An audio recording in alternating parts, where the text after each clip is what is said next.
CNN journalist calls out Iran for firing rockets into a civilian area within Tel Aviv. So there's a lot to say about this clip, but before we get into all my different feelings about this and what I find to be problematic about this particular statement, first let's play the clip so we can hear exactly what this person said. The U.S. intel view that among the targets were Israeli airfields, but also, and this is crucial, the headquarters of Mossad, the International Intelligence Service of Israel, which is inside Tel Aviv. It's in the northern part of Tel Aviv, but it's in the city. It's in a densely populated area. And of course, the concern is if you're firing, even though Iran might consider that a military target, it is in a densely populated city with civilians around it. And that's just one more layer of escalation. So the CNN journalist specifically states in there that it is an escalation for Iran to be targeting areas in which civilians are. So even though that Iran didn't specifically go after civilians, no civilians actually died in this attack where Iran sent these hundreds of rockets into Tel Aviv. The fact that there were civilians in the particular area was seen as an escalation and very problematic. Now, I have to say one thing. I agree. I agree. I actually agree with what this CNN journalist is saying, that sending rocket fire into a civilian area, even if you are going after civilian targets, is in fact the wrong thing to do. I agree. The problem is, and this is why I find this to be incredibly hypocritical, especially coming from CNN, of all outlets, is that Israel has been doing this the whole time. They are doing this currently in Lebanon.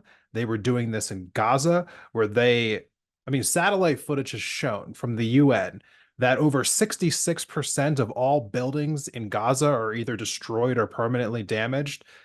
They were going after hospitals and schools and just like residential buildings, you name it. If you see what Gaza looks like right now, it looks like basically a giant nuke went off. Like there's almost nothing left in so many of these different areas. Lebanon, right now, we're going to play this clip here in a moment.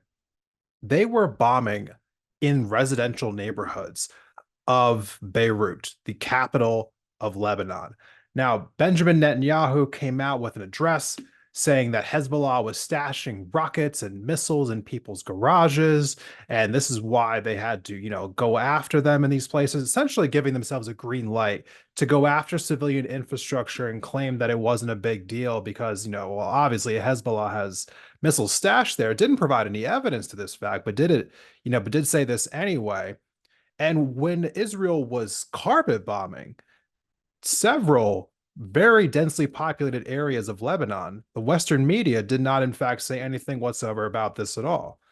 Israel dropped 85 2,000-pound bombs in Beirut over the course of a 24-hour period. Beirut is the capital city of Lebanon. There are 2.2 million residents in this city. It's roughly the same size as Houston, Texas. Here's a clip of what some of that bombing looked like in the capital city of Lebanon.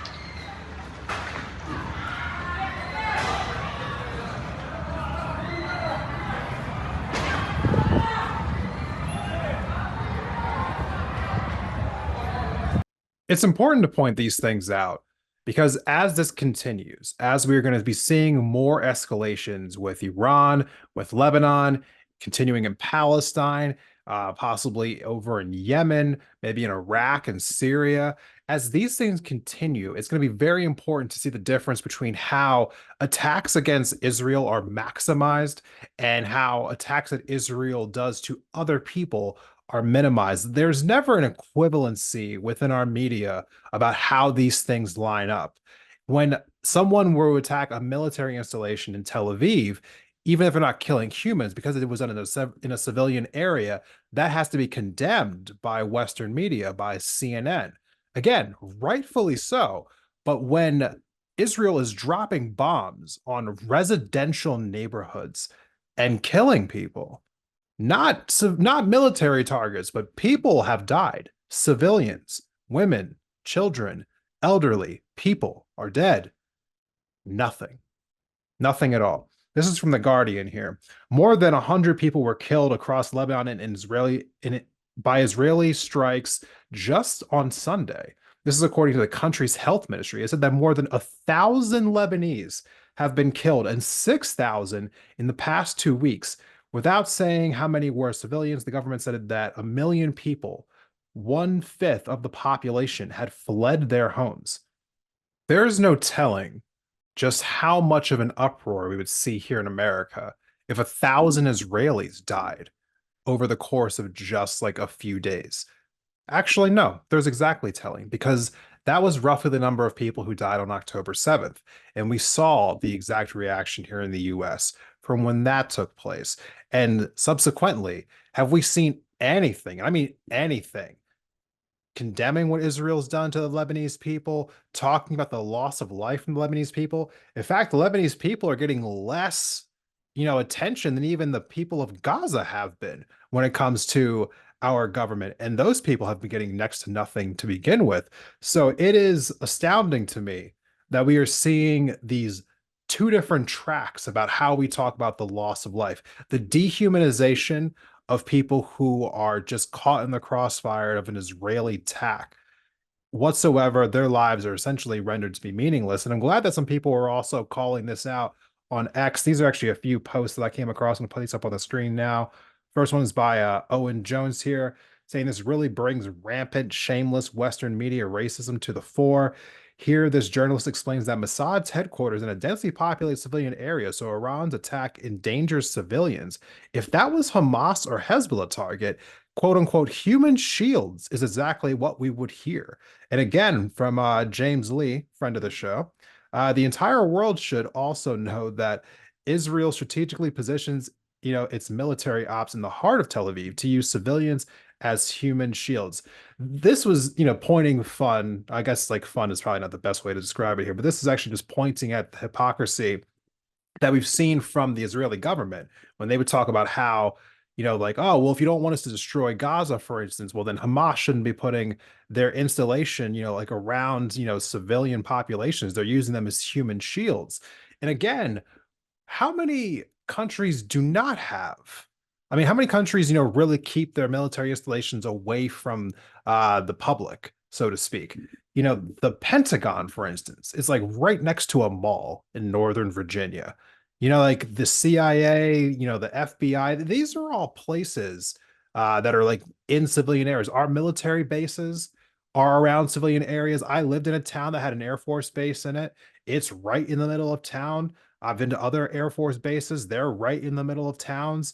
So it's kind of a joke to be putting that to put that out there and basically say like, oh yeah, well you can't attack these, areas because civilians are around them. Civilians are constantly around military installations. We're seeing two different sets of rules. One side has to, adhere to standards that the other side doesn't have to adhere to.